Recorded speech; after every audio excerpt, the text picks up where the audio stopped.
ارادہ کرے گا اللہ میں نے کسی سے نہیں مانگنا، فرمایا جو سوال سے بچنا چاہے گا رب اسے سوال سے بچا لے گا، اور جو لوگوں سے بے نیاز ہونا چاہے گا کہے گا یا اللہ مجھے دنیا داروں کا محتاج نہ بنا، اپنی بارگاہ سے عطا فرما۔ جو لوگوں سے بے نیاز ہونا چاہے گا اللہ لوگوں سے بے نیاز کر دے گا، اور فرمایا جو صبر کا ارادہ کرے گا اللہ اسے صبر کی توفیق بھی عطا فرما دے گا۔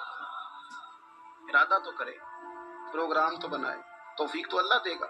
جو صبر کا ارادہ کرے گا اللہ صبر کی توفیق بھی عطا کر دے گا۔ اور حضور صلی اللہ تعالی علیہ وسلم فرمانے لگے یاد رکھو کسی بندے کو جو بہترین تحفہ دیا گیا ہے نا، اگر کسی کو کوئی بہترین عطیہ ملا ہے تو پھر اللہ تعالیٰ نے اسے صبر عطا فرمایا۔ یہ بہترین تحفہ ہے، اس سے زندگی سنور جاتی ہے، اس سے انسان باوقار اور مطمئن ہو جاتا ہے۔